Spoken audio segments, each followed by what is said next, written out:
Contaremos con la conferencia titulada Enfoque de Género y Mojo. Reflexión en el acompañamiento identitario de las masculinidades diversas, que ofrece un acercamiento al trabajo con masculinidades cis y trans en sus procesos de exploración y construcción de la identidad ocupacional.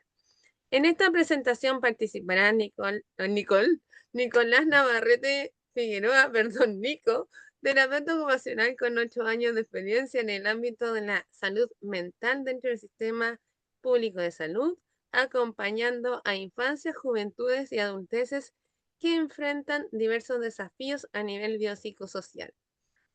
Es diplomado en el modelo de ocupación humana en el abordaje del consumo de sustancias psicoactivas. Además, ha realizado cursos y capacitaciones en temáticas de sexualidad, género y artes escénicas. Mi idea hoy día, más que nada, es invitarlos a reflexionar también un poco de cómo el enfoque de género puede ser utilizado también como una perspectiva crítica, también con respecto al quehacer y la praxis de lo que es la terapia ocupacional.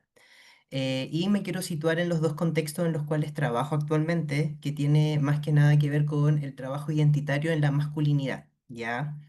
Me voy a detener con algunos conceptos de sexualidad al principio de la presentación para la gente que quizás no conoce cierta terminología también pueda seguir un poco el hilo conductor.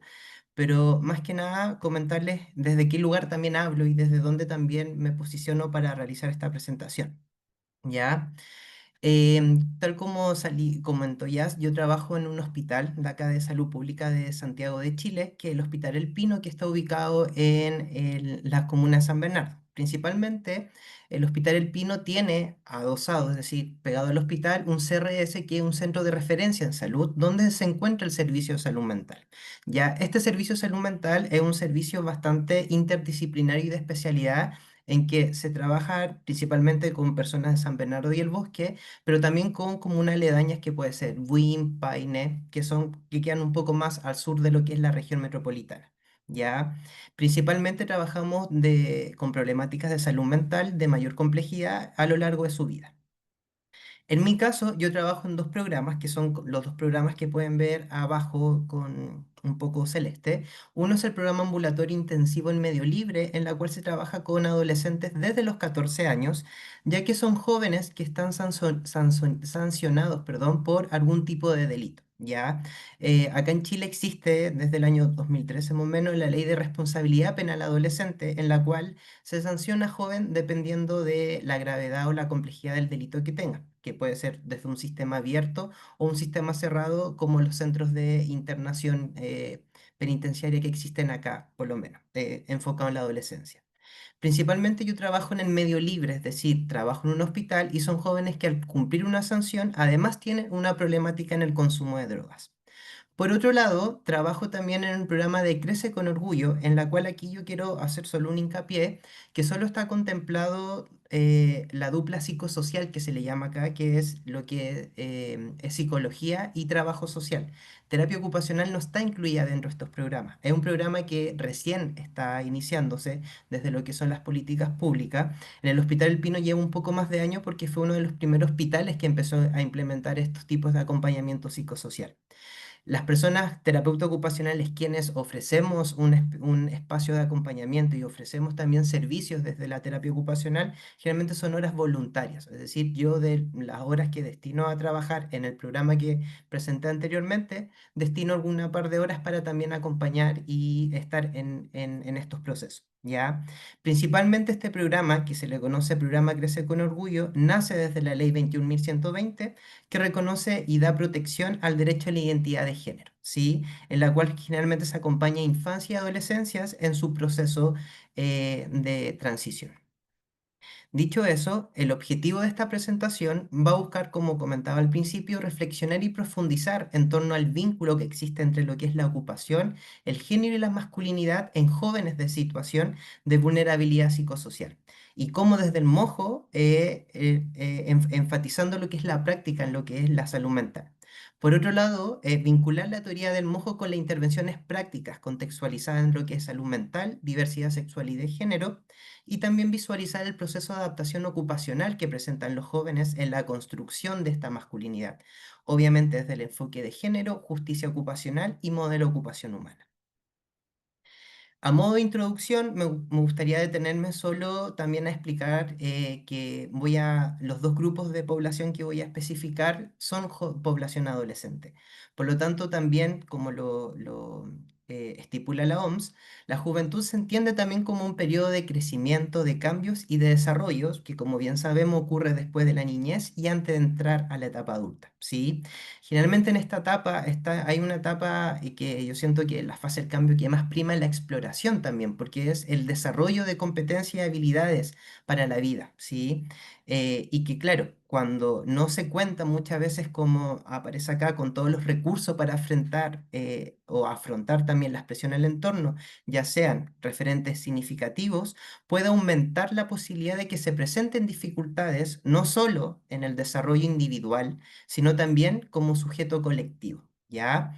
Ya que, como aparece acá, la ausencia de una figura adulta responsable y con interés de atender sus necesidades va a dificultar el desarrollo de patrones vinculares seguros y el proceso de construcción de un autoconcepto positivo.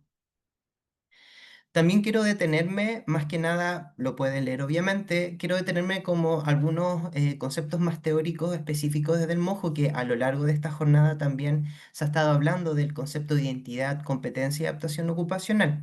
Principalmente la identidad es quién es uno y quién deseo llegar a ser yo como ser ocupacional. ¿Cuáles es mis proyecciones en la vida? ¿Qué es lo que yo busco llegar a ser? ¿Cuál es, de alguna forma, cuál puede ser de alguna forma mi proyecto de vida, valga la redundancia, ¿sí?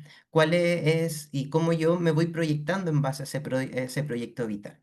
La competencia es cómo de alguna forma ese patrón de comportamiento que yo de alguna forma realizo para llegar a esa identidad. Si yo deseo llegar a ser tal cosa, ¿cómo lo hago yo? ¿Cómo sostengo yo los procesos? ¿Qué tipos de actividades, hábitos o de alguna forma organizo mi rutina para poder llegar a ese ser ocupacional?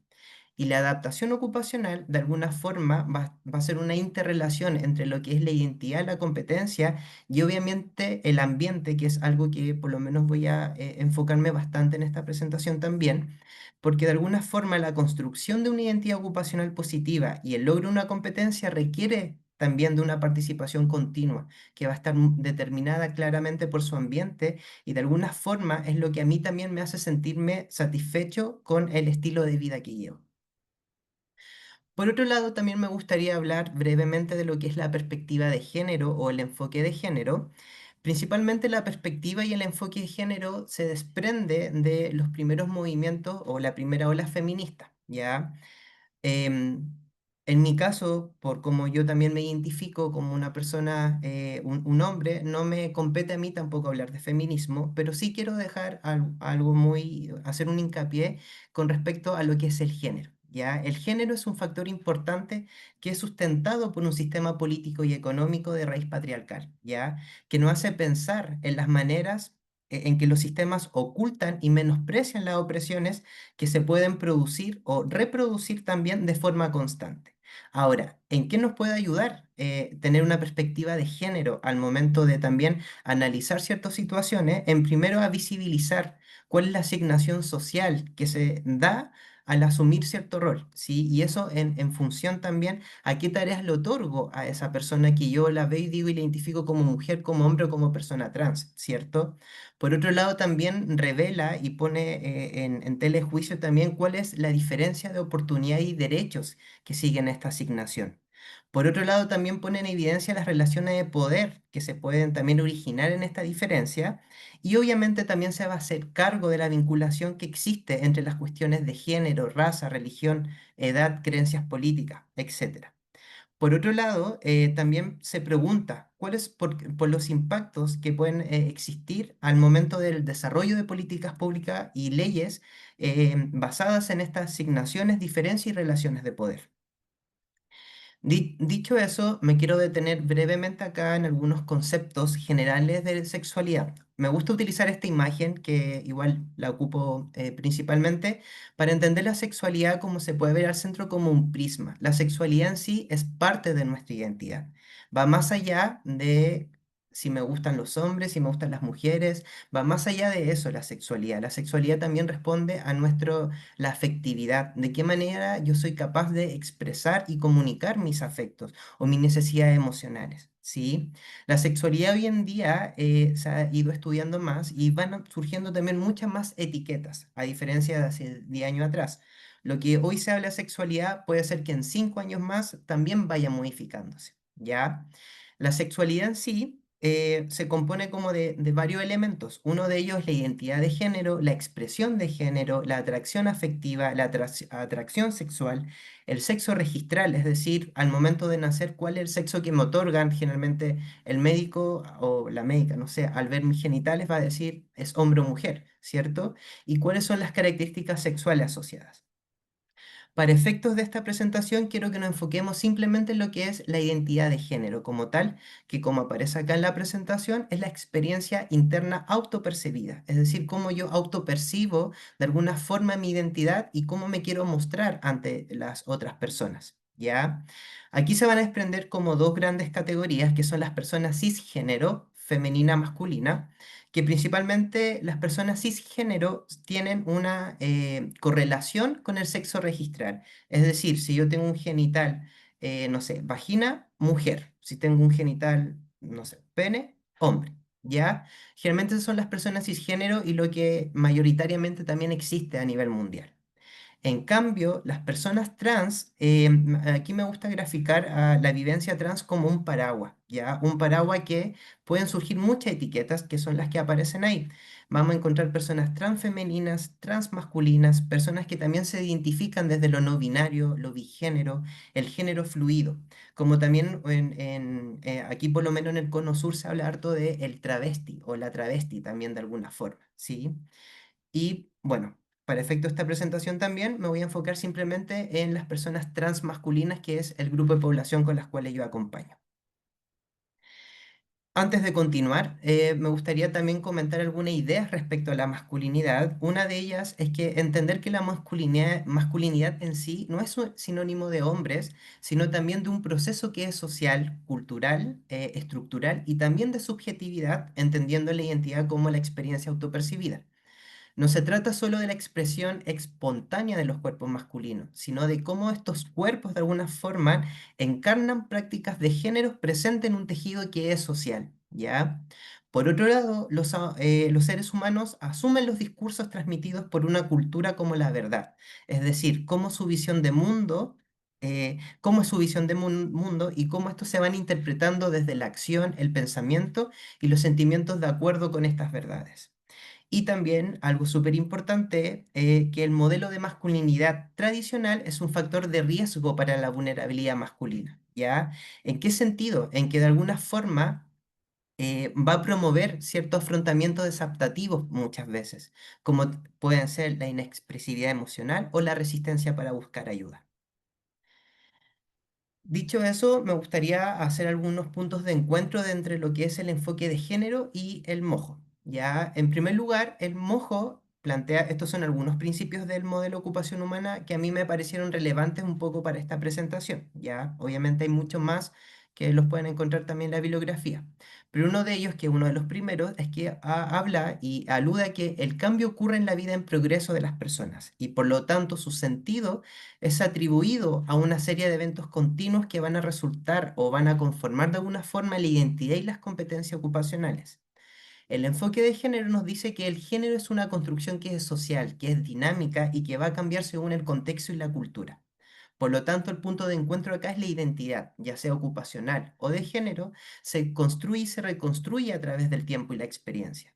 Por otro lado, el cambio también habla que es dinámico y que tiene una directa relación entre lo que es persona-ambiente, ¿sí? El enfoque de género nos establece de que las desigualdades de género también se producen en interacción con lo social, lo cultural y lo ambiental. Es decir, más allá de cómo yo me identifico, hay una correlación con el ambiente. Por lo tanto, el ambiente es clave en la participación, que ya puede habilitar o limitar oportunidades. La motivación y la causalidad personal son bases para el empoderamiento y la autoabogacía, o la toma de decisión, la habilidad de poder tomar decisiones. El enfoque género va a buscar empoderar a quienes han sido históricamente invisibilizados y que de alguna forma también fortalece la autonomía. Por lo tanto, aquí el empoderamiento es el punto de encuentro, que es lo central. De alguna forma, fortalecer la agencia y también la autoeficacia en sintonía con lo que es la justicia social. Por otra parte, considerar el impacto único del ambiente en los factores ocupacionales. Las experiencias de géneros también son interseccionales, como puede variar según la etnia, clase, y aquí podemos ver mucho cómo se presentaron en las presentaciones en la mañana con respecto a la determinante social en salud, ¿sí? Por lo tanto, aquí cada persona también vive un impacto singular del ambiente según su identidad y contexto. Y algo que yo siento que esto es transversal, igual que tiene que ver con la relación terapéutica que es colaborativa, que siempre se habla del hacer, sentir y pensar con la persona. El enfoque de género, por un lado, también busca eso, de alguna forma una relación que sea horizontal y no paternalista, es decir, que esté basada en el reconocimiento de los saberes, es decir, toda persona tiene un saber de por sí y de alguna forma esta relación también es dialógica, ¿sí? Y respetuosa también con la diversidad de género. Me Continuando, me quedan gustaría cinco un minutos. poco me gustaría un poco contextualizar un poco el contexto en el cual los jóvenes, ambos jóvenes, y cuáles son los puntos de encuentro, en los cuales desde los ejes de justicia ocupacional nos vamos a encontrar con el apartheid ocupacional, la marginalización, la alineación, la exclusión y la precariedad. Esos son ejes en común que ambas vivencias pueden tener, que uno quizás desde afuera puede pensar no hay, pero existen. ¿Y de qué manera existen? De alguna forma, en los jóvenes cisgénero, aquí me voy a atribuir simplemente a los jóvenes que usan de alguna forma de manera problemática las drogas y participan en actividades delictuales. Aquí nos vamos a encontrar con un alto sentido de eficacia y capacidades hacia este tipo de actividades porque hay un fuerte reconocimiento de sus habilidades en ese tipo de actividad, que muchas veces pueden llegar a sobrevalorar pese al riesgo al cual se exponen. Por otro lado, también hay una poca capacidad de expresión y de comunicación y para poder comunicar sus necesidades, ya sean de índole emocional, que impactan en la permanencia en otros tipos de actividades y afrontamiento de situaciones. Hay una alta valorización también hacia actividades, porque de alguna forma el delito está de alguna forma ligado a la productividad y el poder ser proveedor, ¿sí? Porque de alguna forma, al ser parte y participar de estas actividades, tiene un reconocimiento dentro de este contexto de exclusión social donde ellos viven, ¿sí? Y que responde también a la construcción de una masculinidad hegemónica.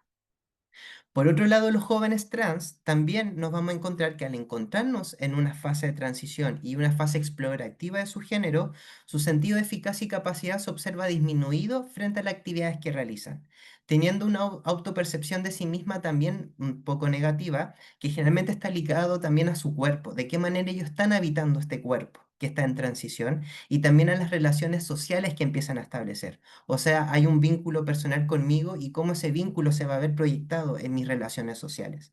Por otro lado, la parte de lo que es la toma de decisión y o la búsqueda de desafíos también se ven impactados debido al miedo o a la falta de comprensión de los grupos sociales que se sitúan. Y también transicionar no implica solo cambiar de nombre o de apariencia, sino también en una transición de las formas ocupacionales, como por ejemplo participar y realizar actividades cotidianas donde también ahí se van a presentar pequeños como puntos de incomodidad, porque van a tener la necesidad muchas veces de buscar nuevas formas de explorar, ¿sí? Ya sean habilidades también y actividades también de ocio y tiempo libre. Dicho eso, la identidad ocupacional en los jóvenes cisgénero se perciben competentes en lo delictual y en el consumo de sustancias también integra parte de su identidad. Su identidad se va a construir en estos mandatos de masculinidad hegemónicas y sus metas también y van a estar orientados muchas veces hacia el rol delictual como una forma también de reconocimiento identitario. Por otro lado, claro, en su competencia ocupacional, muchas veces se mantienen las conductas delictivas asociadas a este rol que es productivo y de ser proveedor. Muchas veces la exclusión y las faltas de oportunidades que han tenido, ya sea en educación, actividades deportivas, a lo largo de su historia, también van a afectar en su sentido de eficiencia, sintiéndose eficiente en lo que es el delito. Y por otro lado, la falta de identificación en roles interfiere en la organización cotidiana. En los jóvenes trans vamos a encontrar que la transición de género implica una reconfiguración de la identidad en sus actividades cotidianas. Su meta y proyectos de vida también se modifican ante la exploración de esta nueva identidad y la búsqueda de reconocimiento también interfiere muchas veces en la definición de un estilo de vida ocupacional. La competencia se va a ver limitada muchas veces por las barreras sociales y de acceso. La exploración de roles desde lo masculino también van a reorganizar sus tiempos y sus responsabilidades y también se van a valorar roles masculinos asociados a la eficiencia. Aquí en los jóvenes trans, a diferencia de los jóvenes cis, que hay una masculinidad o una construcción de masculinidad hegemónica, en los jóvenes trans es una masculinidad que se encuentra más en disputa muchas veces, ¿sí? También influenciada por el entorno que muchas veces es invalidante. ¿Sí? Entonces, ¿qué es lo que por lo menos yo realizo y lo que la práctica también desde la sistematización que he podido ir realizando desde cómo acompaño estos procesos? En primer lugar, desde la facilitación de la exploración, consejería individuales, enseñanza directa de habilidades y también el proceso de integración paulatina a rol ocupacional y cambio de hábitos. Principalmente las dos últimas va a depender mucho de la fase del cambio en que esté la persona, ¿sí? Generalmente va a depender de su necesidad y en el momento terapéutico en el que se encuentre. Eh, no, la integración paulatina de roles y cambios de hábito va a ocurrir cuando ya empiecen a desarrollar un poco más la competencia en sí. En específico, en el grupo de jóvenes cis que participan en delito y consumo de droga, se trabaja bastante lo que es la sensibilización y la problematización del uso de sustancias y la participación en actividades delictuales en torno a sus dinámicas relacionales, socioculturales y androcentristas. Obviamente, validar sus narrativas ocupacionales, mostrar otras formas de realizar las cosas, el acompañamiento y la agencia en actividades cotidianas y la exploración en otras áreas, ya sean culturales, deportivas y sociales. Versus los jóvenes trans que hay una resignificación de los roles en torno a lo masculino. Hay un tránsito de un género a otro género. Hay una reconfiguración de sus vidas cotidianas, perdón, de sus actividades cotidianas, y también hay una búsqueda de nuevos intereses, acompañamiento a la vida cotidiana y agencia a las redes de apoyo. Y aquí ya para ir finalizando, ¿cuál es el impacto en el proceso de adaptación ocupacional? O sea, tal como lo planteaba, el enfoque de género de alguna forma es fundamental reconocer de cómo las ocupaciones, por un lado, de riesgo, es decir, delito, consumo y violencia, no son simplemente decisiones individuales, sino son formas de responder a un contexto de precariedad, exclusión y búsqueda de pertenencia. En paralelo, en los jóvenes trans observamos cómo la transición no es solo corporal, sino profundamente ocupacional en el sentido de resignificar los cuidados, el vínculo, el lenguaje y la proyección vital. En el proceso de adaptación ocupacional entonces se va a ver fuertemente impactado por las condiciones del ambiente social, donde la configuración de una identidad y competencia ocupacional se ven interferidas por estas, impactando en las diversas percepciones de mantener un estilo de vida satisfactorio. Entonces, una de las formas de complementar la perspectiva de género y modelo de ocupación humana es mediante la exploración de actividades significativas, el desarrollo y la potenciación de habilidades de desempeño y otorgar nuevas oportunidades de participación ocupacional. Esto nos va a permitir de alguna forma también cuestionar lo que es la masculinidad rígida, la apertura a nuevas ocupaciones y la transición también acompañada como una experiencia ocupacional significativa. Y para finalizar, ya una reflexión final que plantear de que el modelo de ocupación, o sea, el modelo de ocupación humana y el enfoque de género se transforma en una herramienta crítica para visibilizar y transformar la forma en que habitamos nuestras masculinidades, especialmente en los contextos de vulneración. Y aquí me quisiera un poco sumarme a lo que planteaba desde el enfoque neuroafirmativo también, como decía Ruth y Leo. Mirar diferente implica asumir un cambio de posición. O sea, también los quiero invitar también a incomodarnos también con con las realidades en las cuales también muchas veces nuestro quehacer también es fundamental. Porque esa incomodidad de alguna forma también nos va a llevar a criticar y un poco también a cuestionar las características del ambiente que de alguna forma perpetúan y reproducen estas lógicas hegemónicas, por así decirlo. Ahí están las bibliografías y muchas gracias por quedarse también después de esta extensa jornada.